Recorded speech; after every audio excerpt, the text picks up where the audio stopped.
This is the final reckoning, the moment you stop counting your assets and start auditing your existence. You spent a decade obsessively chasing how much. But what about for what? That question has been drowned out by the noise of the lifestyle you are too exhausted to even enjoy. This video is about the missing piece, your sole purpose. It's time to stop looking at your yacht and ask yourself if you're the captain or just a high-priced security guard for your own toys.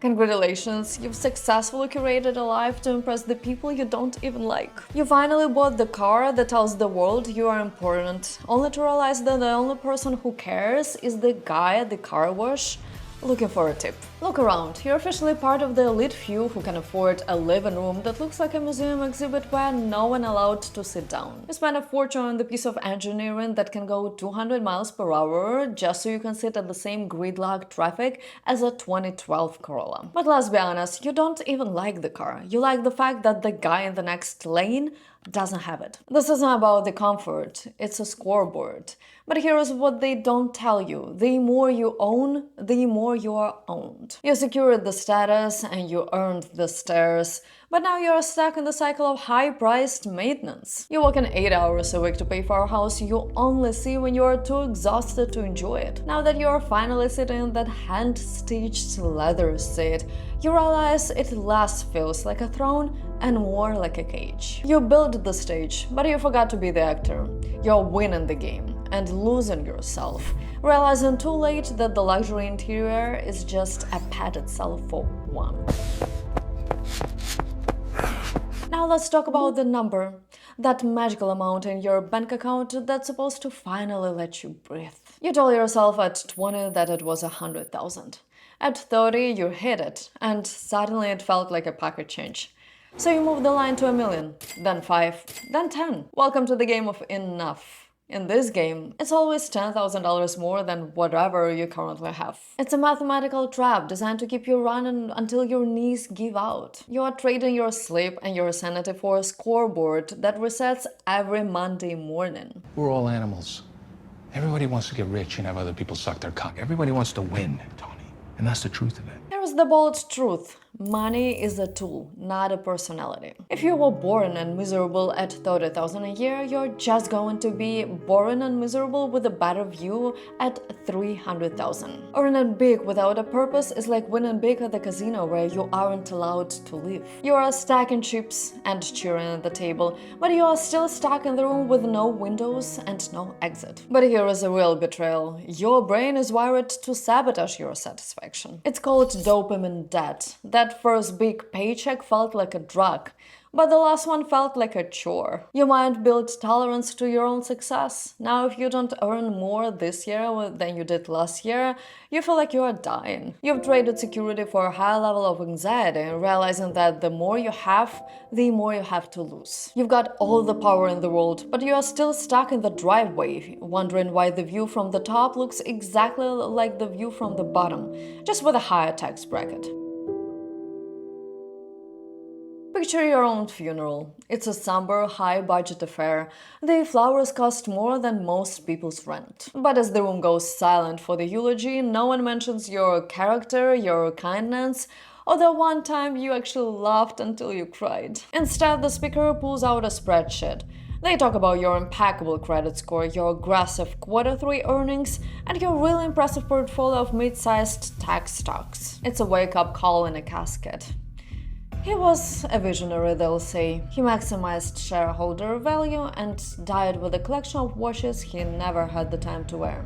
He will be deeply missed by his broker. This is where the panic sets in. You look at the last decade and realize you haven't been building a life. You've been paying an installment plan on an identity that doesn't fit. The hardest part isn't getting the money, it's admitting that you traded your best years for a pile of paper you are now too tired to use. You are terrified to stop, because if you walk away now, you have to face the fact that the hustle was a lie. But that's the pivot. True wealth isn't the ability to buy the things. It's the autonomy to reject them. It's the go-away fund. Most people build a bigger cage, but the real power of a bank account is that it's supposed to be a key. It's the ability to hang up on a toxic client at 2 a.m. or walk out on a deal that costs you your soul. Here is the takeaway they don't teach at business school. If you have $5 million, but you still have to take calls from the people you despise, you aren't rich. You're just a high-priced employee. True wealth is the luxury of saying no. It's realizing that the most valuable thing money can buy isn't a faster car or a bigger house. It's the ability to tell the world to get lost, so you can finally go find yourself. So what now? Do you go sell a mansion, buy a flute, and go live in a cave? You could, but let's be real, that's just another performance, another costume to hide the fact that you are still obsessed with how people see you. The great pivot isn't about quitting the world or performing a vow of poverty for likes. It's about making the money serve you instead of you serving the money. It's the radical shift from more for the sake of more to the more for the sake of why. But first you need to face the moral hangover. This is the cold, quiet realization that happens when the hustle finally stops working. The excitement of the chase is gone, and you're left looking at the actual cost of your success. You have to sit in the silence and admit that you weren't a victim of the system. You were its MVP. You didn't just play the game, you mastered it, willingly trading your best years for a digital score that doesn't care if you live or die. You optimize for the how and completely ignore the why, leaving you the richest person in a room that's full of things that don't matter. You're holding a winning ticket for a game you never actually wanted to play, realizing too late that you didn't chase the purpose.